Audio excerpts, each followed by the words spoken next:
Muy buenas tardes a todos los presentes. Los saludamos desde Telesalud del Hospital Nacional Arzobispo Loaiza del Ministerio de Salud para darles la bienvenida a la telecapacitación Prevención de VIH, Medicación con Acción Prolongada. Esta ponencia está dirigida por la doctora Ivette Pinedo Ramírez, médico asistente del Servicio de Infectología del Hospital Nacional Arzobispo Loaiza. Antes de iniciar, recordarle a todos los participantes que pueden realizar sus preguntas a través del chat de la plataforma de Zoom para ser respondidas al final de la ponencia.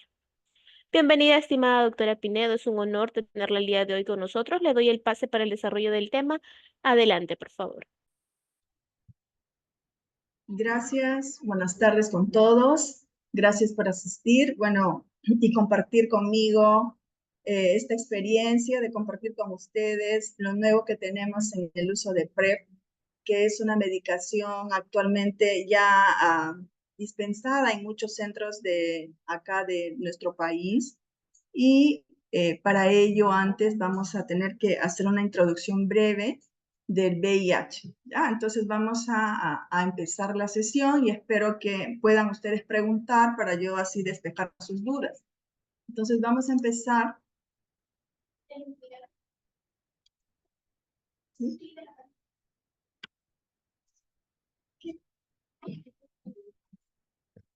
Aquí.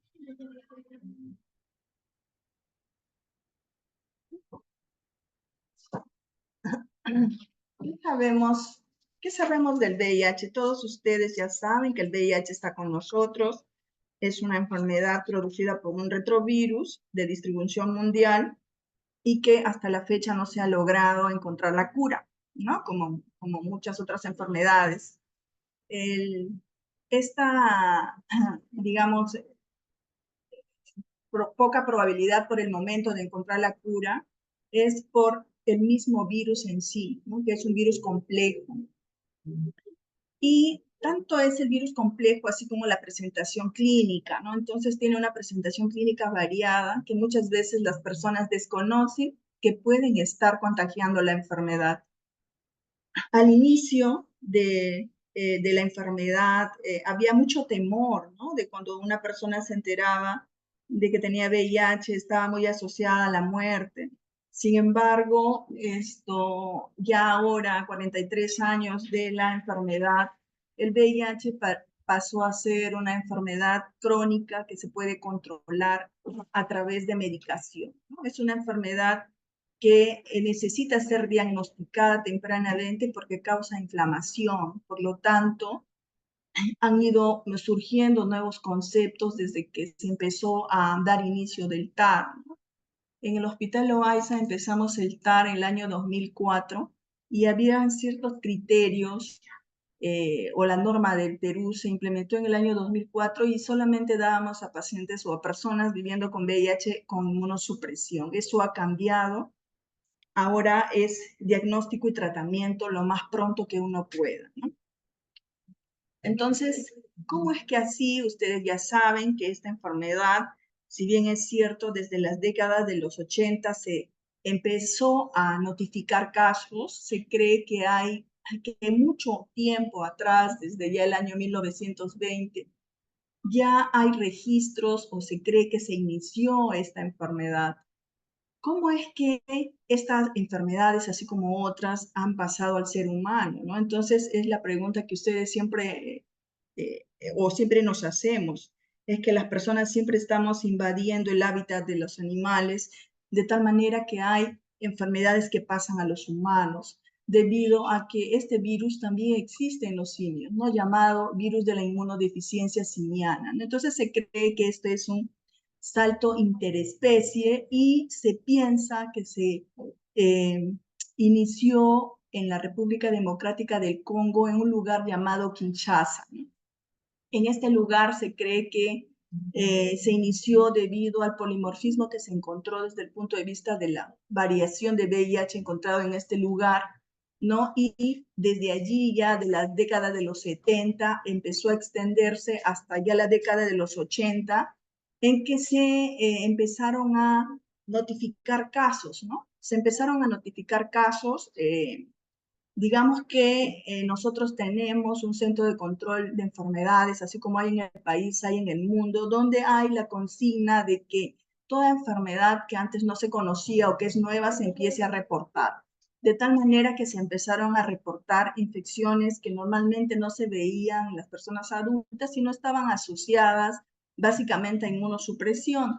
De tal manera que se empezaron a reportar neumocistis por neumocistis en aquel momento carini, actualmente llamado Pneumocystis jirovecii, ¿no? Y también sarcoma de Kaposi en una población específica que eran hombres que tenían sexo con hombres, ¿no? Entonces, desde allí a la fecha, la epidemiología de la enfermedad ha ido cambiando de ser una enfermedad predominantemente de hombres, pasó también a comprometer a mujeres, por ende a niños, y así ha ido identificándose que este virus estaba asociado o estaba causando inmunodeficiencia justamente porque habían estas enfermedades, ¿no?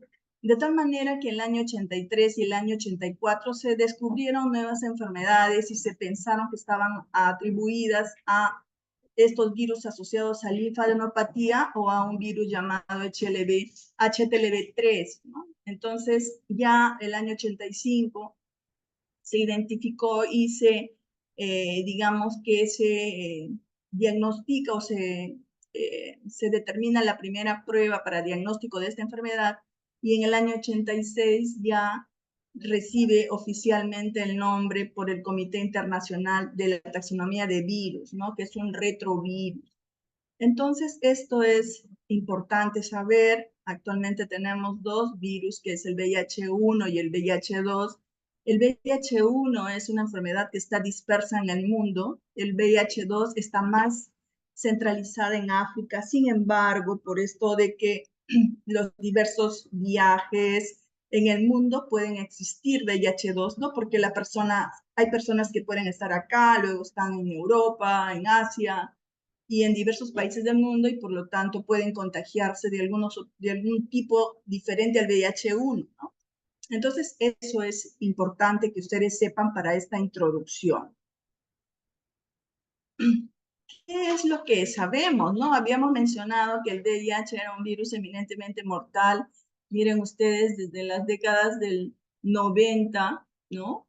En el año 1995 llega a su pico máximo de mortalidad, ¿no? Entonces, realmente sí, las personas temían porque no había cómo controlar esta enfermedad, de tal manera que sí causaba temor.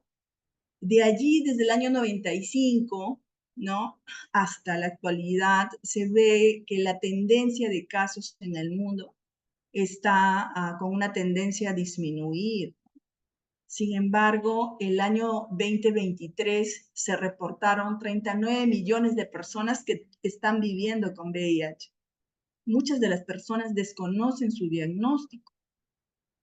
En el Perú, por ejemplo, 3 de cada 1000 personas están viviendo con VIH. O sea, sigue siendo un problema de salud pública, sigue siendo una epidemia no controlada, ¿no? Está presente con nosotros, está presente en la gente joven, las edades con más frecuencia de diagnóstico es entre los 25 y los 29 años. La historia natural de la enfermedad es diversa, de tal manera de que en un principio se puede producir una infección aguda, sin embargo, las características clínicas pueden pasar también o no reconocerse o pasar desapercibidas, y después la enfermedad puede pasar a estar asintomática, de tal manera que la persona desconoce que puede tener una enfermedad, ¿no? Entonces, ahora, como ustedes saben, muchas veces las pruebas o los descartes o las pruebas rápidas han hecho accesibles al diagnóstico y cada vez que acude una persona a emergencia es muy probable que le hagan su prueba de VIH, ¿no? Es importante saber porque es un problema latente. Desde el punto de vista de su distribución geográfica, ¿no? Esta es una enfermedad que en algunos países es más prevalente que en otros, ¿no? Como les mencionaba, nuestra prevalencia en el Perú es 0.3%, ¿no? pero hay países donde las prevalencias son altas, ¿no? Estamos hablando de África, por ejemplo, y también hay algunos países que ya con intervenciones que están realizando, sus casos de VIH han disminuido, ¿no? Entonces es importante que se trabaje en las medidas de intervención para disminuir que las personas no se contagien de VIH, ¿no? Entonces es bien importante eso. Como todas las enfermedades, siempre hay determinados factores de riesgo para ver quiénes tienen más riesgo de contraer la enfermedad, ¿no?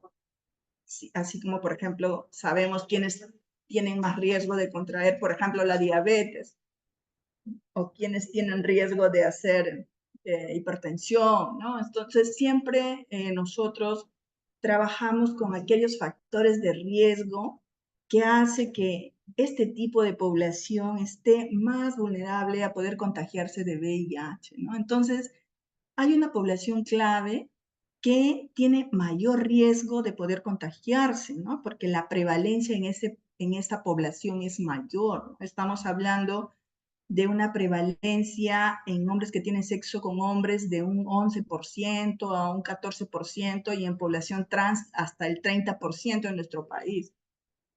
Entonces hay una población que tiene más riesgo de poder contraer el VIH, ¿no? Y esa población se basa básicamente en los hombres que tienen sexo con hombres, en trabajadoras sexuales, en usuarios de drogas, ¿no? Y en la población trans, ¿no? Entonces, es importante que ustedes sepan esto, ¿no? Sin embargo, ¿no? Si bien es cierto, hay una población clave, una población con riesgo, hay un poco menos de 40% de infecciones que puede ocurrir en la población general, ¿no?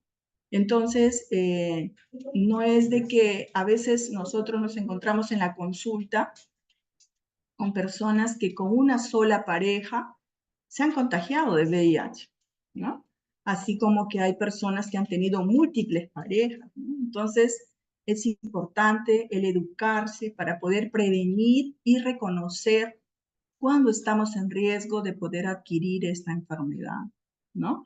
Entonces es importante esto, ¿no? En Estados Unidos, por ejemplo, la población afroamericana es una importante población de riesgo, ¿no? Y los hombres HCH, o sea, los hombres que tienen sexo con hombres, tienen 26 veces más riesgo muchas veces de adquirir la enfermedad.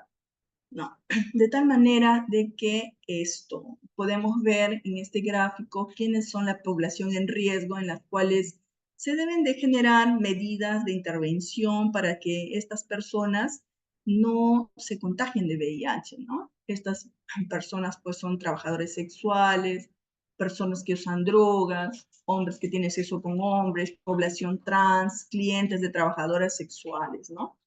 Y es por eso es que diversos países, hay compromisos mundiales en donde se deben ofrecer diversas medidas de intervención que sean efectivas, seguras, eficaces para que las personas no se contagien del VIH, porque hasta el momento no tenemos vacunas que hayan funcionado, ¿no? Entonces, eso es un punto importante, ¿no? Lo que las personas deben de reconocer, o todos debemos de reconocer, cuando estamos en riesgo de, es decir, si yo soy obesa, debo de reconocer que estoy en riesgo de hacer diabetes. Si yo tengo sexo con hombres, tengo múltiples parejas sexuales, tengo coito anal receptivo sin preservativo, uso drogas, tengo nuevas infecciones o infecciones de transmisión sexual incidental como sífilis, herpes, ¿no? Yo puedo tener VIH, o sea, debo de reconocer que estoy en riesgo y si reconozco, hay medidas como yo puedo disminuir ese riesgo, ¿no? Entonces, eso es la idea que todos debemos de reconocer cuáles son los riesgos, ¿no? Eso siempre nosotros trabajamos con los alumnos, trabajamos con las personas cuando hacemos consejería, ¿no? Cuando vienen a consultarnos sobre esta medida de intervención que es el PrEP, ¿no? Muchas veces en las consultas vienen por constantemente a recibir terapia post-exposición, ¿no? Y teníamos, cuando no había esta medida todavía de intervención, que se distribuía en el país, decíamos, esta persona viene por un PEP, por un segundo PEP, por un tercer PEP, o sea, no cambiamos conductas, debemos de saber que sí, en cualquier momento vamos a contagiarnos de esta enfermedad porque está presente, ¿no? Está presente, por lo tanto, debemos de reconocer esa línea, ¿no? Siempre debemos de reconocer esa línea porque puedes vivir o tener etapas en tu vida en las cuales tú corres determinados riesgos, ¿no? Hasta que se cambien conductas y, bueno, y reconozcas que ya no estás en riesgo y puedes de pronto de tomar esta medicación, ¿no? Entonces, surge una medida de intervención en la salud efectiva, segura, donde a través de medicamentos retrovirales se ha demostrado que es efectivo para no contagiarse del VIH, ¿no? Entonces, esta es una medida que ya en nuestro país se ha implementado en diversos centros y estoy segura que ustedes han asistido a capacitaciones que ha brindado el Ministerio de Salud, así como nuestro hospital, de esta medicación que sirve para disminuir y para no contagiarnos de VIH. Entonces, esta es una medida de intervención que lo que busca es no contagiarse del VIH. Su implementación se autorizó ya en el año 2012 por la FDA y por la EMA en el año 2016 y ya la Organización de la Salud recomendaba su uso generalizado para esta población clave en el año 2015. Desde allí hasta la fecha son muchas personas y cada vez más países que adoptan estas medidas de intervención para que las personas no se contagien de VIH, ¿no? ¿A qué poblaciones nos referimos? A las que ya les mencioné. Es la población clave que tiene riesgo de enfermarse de VIH. Entonces, ¿qué es lo nuevo que tenemos en PrEP? O sea, ¿por qué ya teniendo un medicamento que se toma por vía oral, que es tenofovir en tricitabina, ¿no? Se han seguido investigando nuevas drogas que ayuden y se siguen investigando nuevas drogas que ayuden a que las personas no se contagien de VIH, ¿no? Yo lo haría una comparación, ¿no? Es como que por qué algunas mujeres que toman píldoras anticonceptivas podrían salir embarazadas, por ejemplo, ¿no? O sea, estoy haciendo una analogía, una comparación. Quizás esa señorita que toma su píldora se puede olvidar, ¿no? De repente se puede olvidar, de repente no puede acudir a un hospital, de pronto tiene que esconder su píldora para que sus padres no la vean, o tiene vergüenza de ir a comprar, o no tiene dinero. O sea, yo podría ver múltiples motivos por los cuales una mujer, digamos, adolescente, etcétera, pueda salir embarazada, ¿no? Podría hacer una analogía con el VIH. ¿Por qué una persona que sabe, una población clave, que sabe que ya hay medidas de intervención efectivas, seguras y eficaces, por qué podría estar contagiándose en este año o seguir contagiándose de VIH, ¿no? ¿Por qué hay tantas personas contagiadas de VIH, ¿no? Eso sería la pregunta. Yo podría responderme que el tomar medicamentos necesita un cumplimiento, ¿no? Todo tratamiento que a ustedes se les recomienda, por ejemplo, para una infección, y eso uno mismo puede hacer un análisis cuando te dice el médico, toma tu medicamento por una semana, terminas tomándolo 3 o a veces no lo tomas. hay diversos motivos por los cuales uno no sigue las recomendaciones del médico, ¿no? Entonces uno podría decir, bueno, de pronto es importante la adherencia, ¿no? Es importante las medidas de impacto social que hacen que un chico esconda su medicamento o lo vean tomando una pastilla azul o no ha comunicado a sus padres que está tomando medidas de prevención o sus padres desconocen que es un chico que tiene sexo con hombres. O sea, hay ciertas medidas que pueden hacer por las cuales una persona no tomar PrEP, ¿no? Entonces se han planteado una serie de estrategias y lo que busca la ciencia es demostrar la eficacia, la seguridad para ver que con otras alternativas que no tengan que ver con un cumplimiento diario del medicamento puedan ser totalmente efectivas, seguras y evitar que una población con ciertas características pueda no contagiarse de VIH, ¿no? Porque si bien es cierto, el VIH es una enfermedad que se transmite mediante relaciones sexuales, sigue siendo, a pesar de que hay varios trabajos, ¿no? Se trabaja constantemente en disminuir el estigma y la discriminación, todavía sigue siendo una enfermedad estigmatizante, sigue siendo una enfermedad que el tratamiento es de por vida. Si bien es cierto que para el VIH también se están trabajando en nuevos medicamentos que puedan durar más tiempo, que sean menos, tengan menos toxicidad, sean efectivos, sean dosis o tabletas coformuladas, todavía hay personas que se siguen contagiando, ¿no? Entonces, eh, en el mundo, como les decía, siguen habiendo miles de personas contagiadas, ¿no? Y se han seguido investigando nuevas moléculas en las cuales no tenga que ver con la adherencia, no tenga que ver con el cumplimiento del tratamiento, no tenga que ver con que tenga que tomar pastillas cada día, ¿no? Sino tenga que ver con que yo me puedo aplicar medicamentos, pero cada 2 meses o cada 6 meses, o que quizás en un futuro hayan implantes de liberación larga, o sea, de liberación lenta, como los métodos anticonceptivos, ¿no? Entonces, hacia eso está yendo la ciencia. En ese sentido, ¿no? Quiero presentarles a ustedes este nuevo medicamento, ¿no? Que es un medicamento que también se usa en las personas que viven con VIH, pero que también ha sido aprobado, es el único inyectable que ha sido aprobado por FDA para uso como PrEP, ¿no? Entonces, este medicamento es el cabotegravir, viene con este nombre de Apretude, ¿no? Y su aprobación por la FDA ha sido el año diciembre del 2021.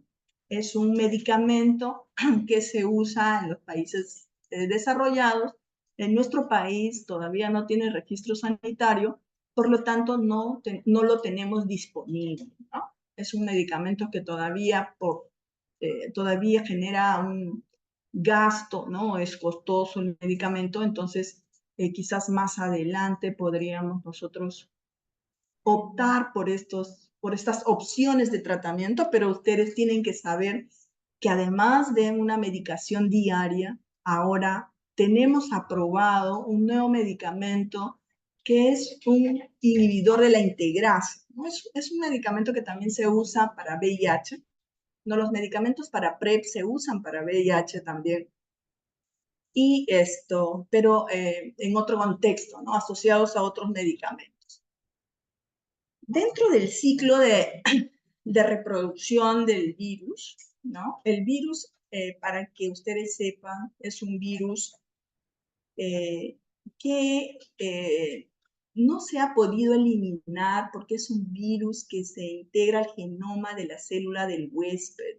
Es muy complicado, o ha sido muy complicado poderlo eliminar, es un virus que replica mucho, ¿no? Entonces, lo que se ha podido hacer es controlar el virus, ¿no? Y entonces, para que ustedes entiendan, el virus tiene un ciclo, el ciclo de reproducción del virus, que tiene varios pasos.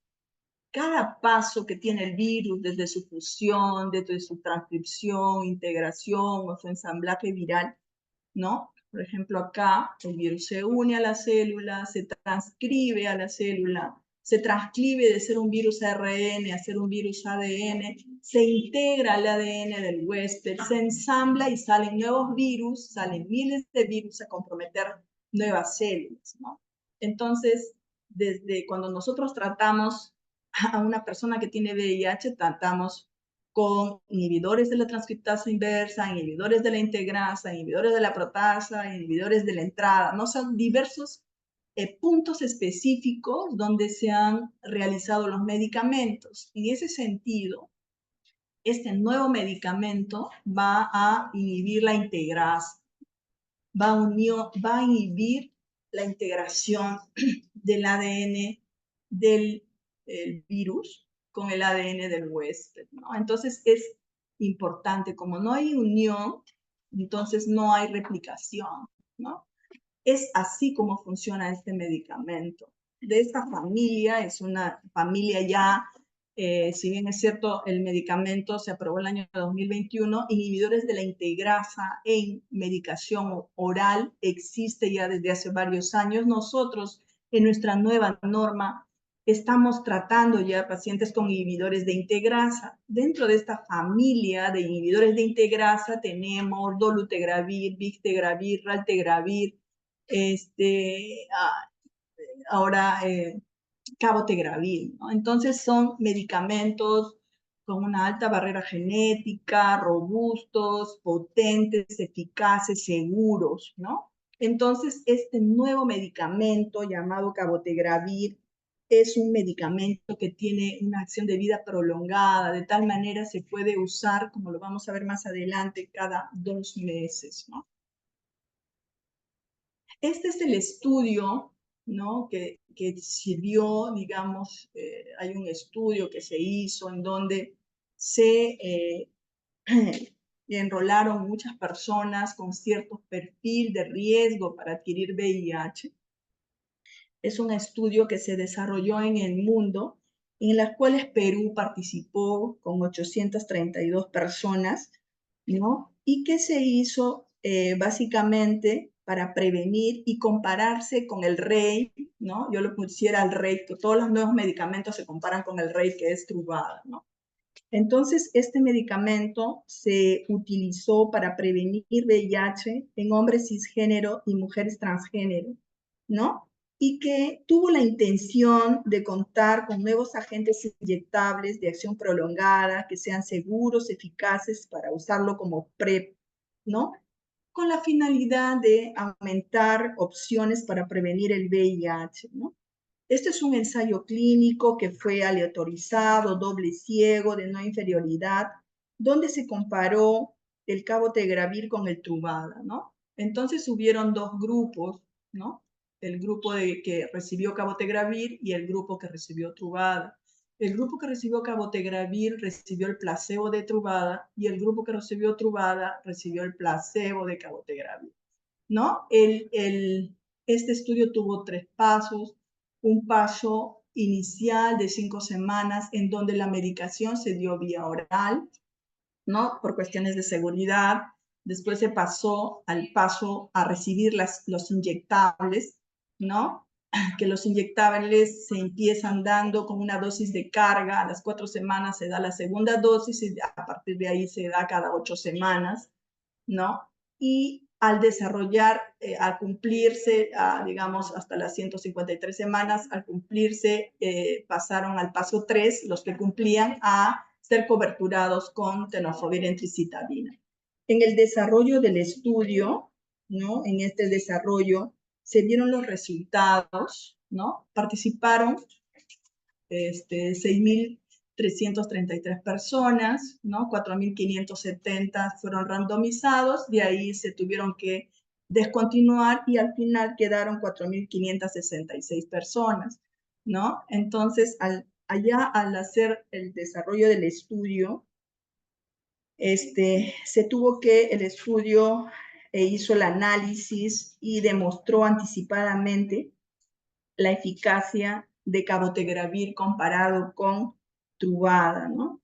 En donde los casos incidentes de infección para VIH en el grupo de Truvada, en este grupo, fueron 39 y en el grupo de cabotegravir fueron 13, ¿no? Entonces, la estadística fue significativa y donde se demostró que cabotegravir era seguro y eficaz, no llegando a proteger más a los pacientes.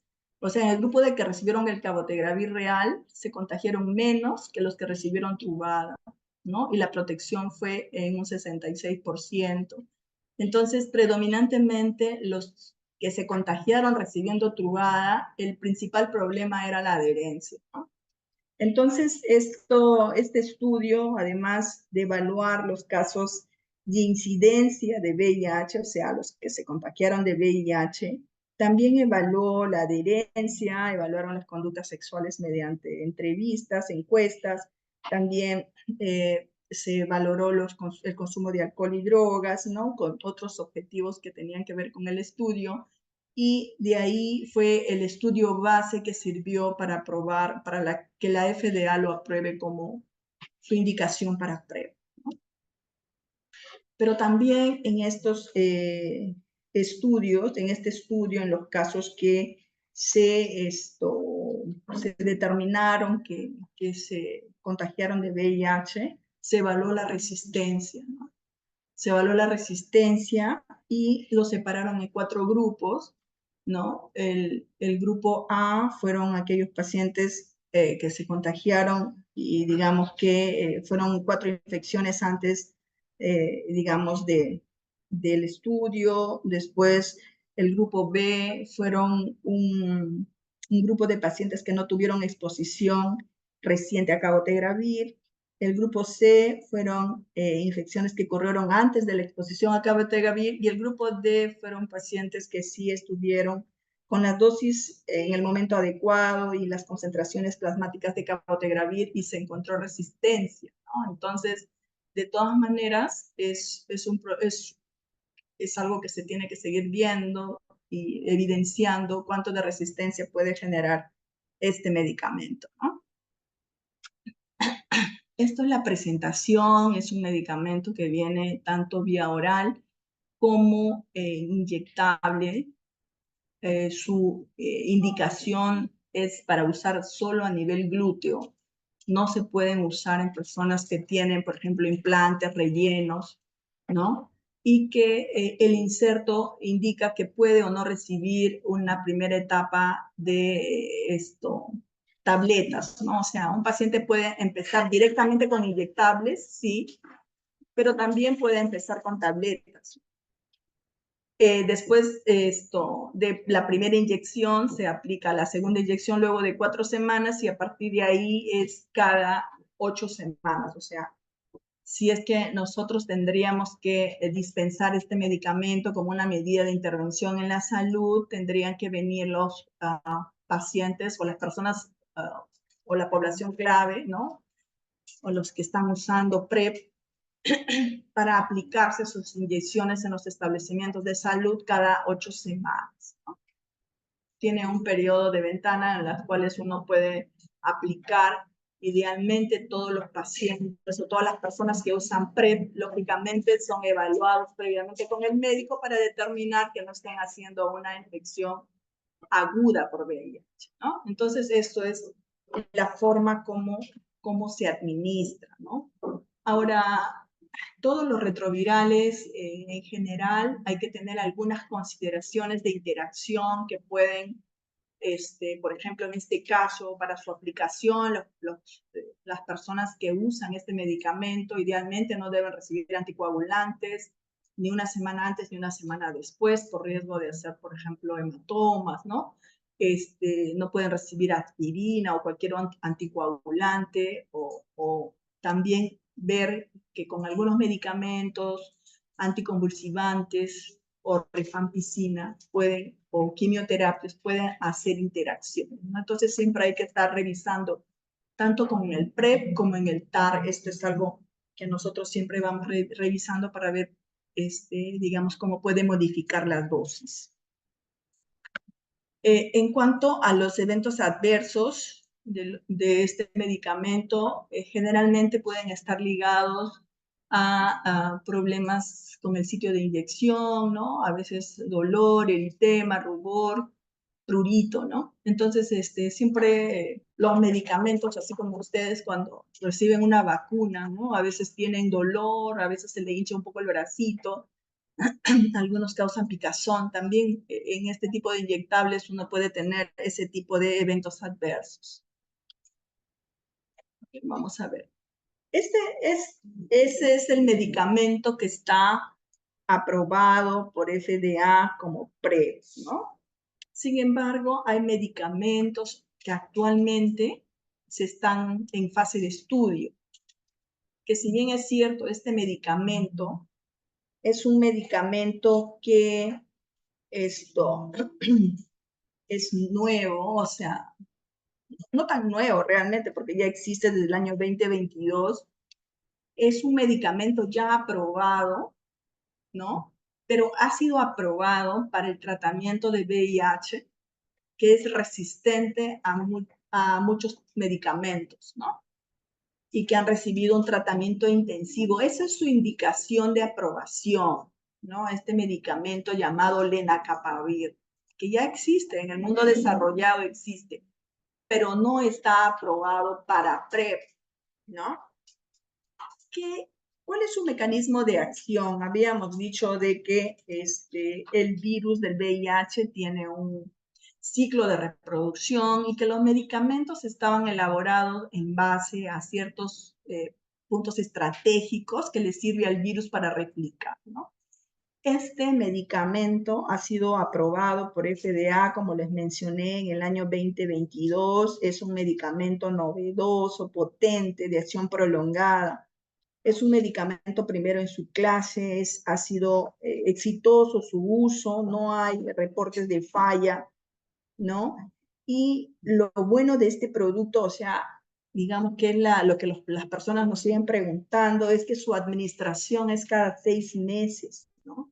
Entonces es importante, su administración es subcutánea y puede ser cada 6 meses, ¿no? Entonces su uso ha sido respaldado por múltiples estudios que han sido de fase 1, fase 2, fase 3, que respaldan que se use en personas experimentadas, ¿no?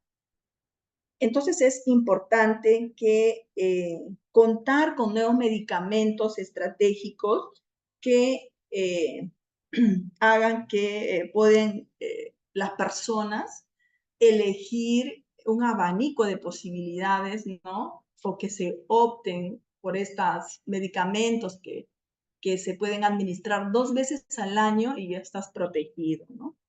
Este medicamento es un inhibidor de cápside, ¿no? Es un inhibidor de cápside en varios puntos, ¿no? Esto, como le hemos mencionado, la cápside del virus es una capa de proteínas que protege el material genético del VIH y las enzimas importantes como la transcriptasa inversa, la integrasa, ¿no? Entonces lo protege el material genético, lo cubre, ¿no? De tal manera que va a servir para que el virus se reproduzca. Entonces, si uno inhibe la cápside, ¿no? Inhibe la cápside tanto en el núcleo, ¿no? O al ingresar o al salir, entonces el virus es un virus incompleto, débil, ¿no? Por lo tanto, no se reproduce, porque lo que nosotros queremos hacer es que el virus, una vez que ingrese al organismo de la persona, no tenga capacidad de reproducción.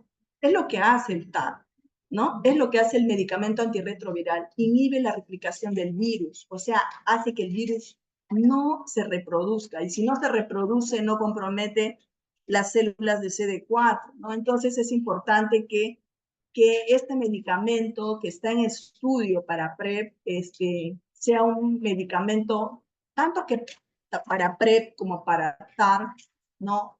Sea un medicamento esperanzador, ¿no? De que puedan optar algunas personas por este tipo de opciones de medicamento, tanto para prevenir como para manejar. Como les he mencionado, este medicamento está en fase de llevarse a cabo, está en estudio, sigue siendo el rey el Truvada, ¿no? Y se está comparando con este medicamento en diversos tipos de población, en adolescentes, mujeres jóvenes, hombres cisgénero, mujeres transgénero, personas que consumen drogas, ¿no? Se están llevando a cabo estudios fase 2, fase 3, ¿no? Se están llevando estudios farmacocinéticos en fase 2 para ver cómo va el medicamento. Y el Perú también está participando, ¿no? En este tipo de estudio. Digamos, los diversos centros de investigación están participando, ¿no? Entonces vamos a tener en los transcursos próximamente, tendremos resultados de si este medicamento protege, es seguro y eficaz con el Truvada, ¿no? Que también se está comparando con el Truvada. ¿Cómo se usa este medicamento? Este medicamento viene de presentación oral, tiene una fase también de inducción, que es el día 1 y el día 2 con 600 miligramos, el día 8 300 miligramos, el día 15 puede recibir, buenas tardes, las ampollas a nivel subcutáneo, ¿no? Y a partir de ahí puede ir cada 6 meses, ¿no? Entonces, imagínense si se contara con esto en aquella población con alto riesgo de contraer VIH, colocándole solo subcutáneamente, como si recibiera una insulina, que no se contagie del VIH, es algo bueno, ¿no? Algo esperanzador.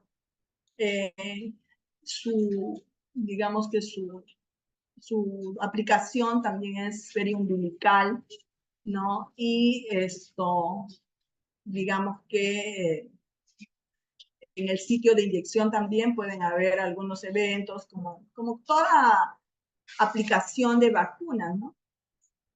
Puede haber dolor, eritema, ¿no? Por eso siempre algunas recomendaciones siguiendo cómo es el inserto para aplicar el medicamento.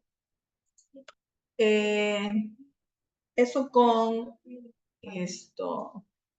lenacapavir, ¿no? Hubo un medicamento que es islatravir. Este medicamento estuvo usándose como PrEP y lo que busca este medicamento, que también es un medicamento potente, eficaz, con un tiempo de vida media prolongada, es de administración oral, y este medicamento se está probando tanto en VIH como PrEP. Se estuvo probando en un estudio, pero el estudio tuvo que ser detenido debido a que se encontró, hubo una alerta de seguridad en donde se encontró una disminución de linfocitos totales. Entonces FDA mandó a detener el estudio, pero era interesantísimo porque era la comparación de dar una tableta de islatravir al mes versus la comparación era Truvada todos los días, ¿no? O sea, era quizás más adelante se pueda volver a usar este producto, no lo sé, pero era algo como que tomas una píldora cada mes y ya no ibas a tener VIH, ¿no? Ese era el objetivo del estudio. Pero se tuvo que detener el estudio y ahora están habiendo estudios que se están utilizando en pacientes con VIH asociándose con otros medicamentos, y también pueden haber estudios que se han hecho a través con implantes que van a ser de liberación lenta. O sea, vamos a tener más adelante novedades en cuanto a nuevos medicamentos, ¿no? El estudio para PrEP ya no se está llevando a cabo, se detuvo el estudio por esta alerta de seguridad. Y ahora mucho en todos los escenarios, ¿no? Se está hablando de una nueva tecnología de prevención multipropósito. O sea, ¿qué significa eso, no? O sea, tecnología multipropósito significa de que, por ejemplo, reconozcas un problema de salud importante, por ejemplo, en el caso de mujeres en África, adolescentes que salen embarazadas, donde las mujeres tienen las mujeres se contagian mucho de VIH, pero además de tener VIH, tienen alta mortalidad en el embarazo. Entonces, estas estadísticas hacen de que se planteen algunas estrategias y que, además de prevenir, siendo un país donde, digamos, las infecciones por VIH, el 63% de las nuevas infecciones por VIH sean en mujeres, entonces se plantea de que cómo proteger a esta mujer, ¿no? Por ejemplo, es la combinación de trubada con anticonceptivos, ¿no? Entonces digamos que es una terapia oral combinada, ¿no? Lo mismo también se está haciendo con hormonas de depósito para la población trans, o sea, se están haciendo muchas investigaciones con esta tecnología de prevención multipropósito, así que más adelante vamos a tener, me imagino, más evidencia científica como para tener nuevas opciones, ¿no? Imagínense aquellas personas que están en riesgo y que también no salgan embarazadas, entonces es algo novedoso, ¿no? Es algo muy interesante.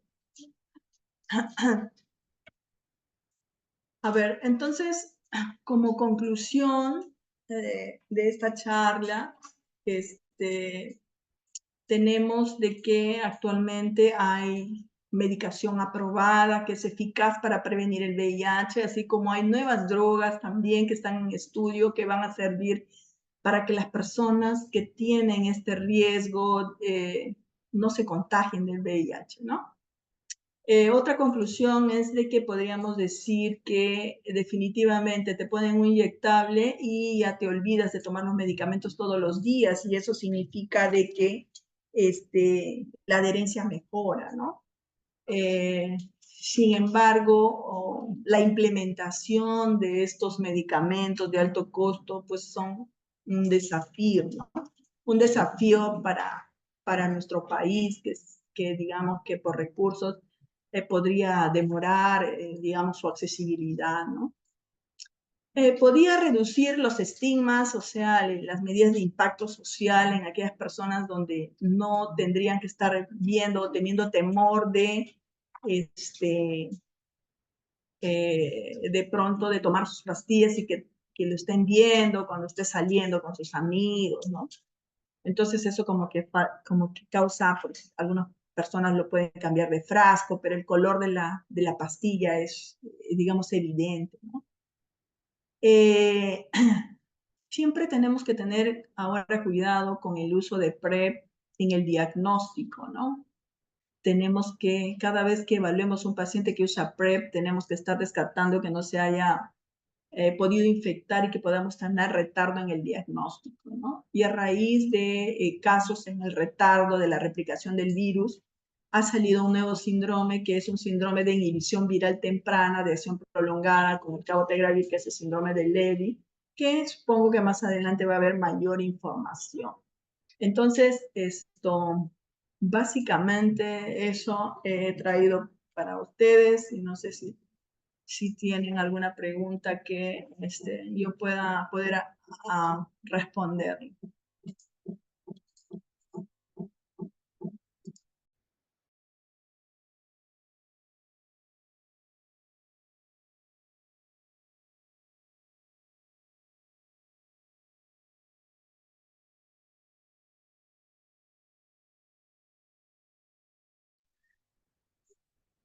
Creo que no tenemos preguntas. Espero realmente que hayan podido, no sé, conocer un poquito más acerca de los medicamentos que ahorita tenemos disponibles, ¿no? Y que si tienen o reconocen que alguien podría recibir el PrEP, pueden enviarlo al servicio de infectología, ¿no? Que también dispensamos PrEP por el momento oral. Muchas gracias. No sé si ya estaríamos cerrando esta sesión. Muchísimas gracias, doctora Pinedo. Al ver que no hay duda respecto al tema expuesto el día de hoy, vamos a proceder a agradecer a todos los participantes que se han conectado Y invitarlos a suscribirse a nuestro canal de YouTube. Nos pueden encontrar como Hospital Nacional Arzobispo Loaiza y podrán ver nuevamente nuestras telecapacitaciones y tele-IEC. De igual manera pueden escribirnos en los comentarios otros temas de interés que les gustaría que se tocaran próximamente. Y con nosotros sería hasta una próxima telecapacitación. Muchísimas gracias, doctora. Ha sido un honor tenerla el día de hoy con nosotros. Esperamos contar nuevamente con su participación en una próxima oportunidad. Muchísimas gracias.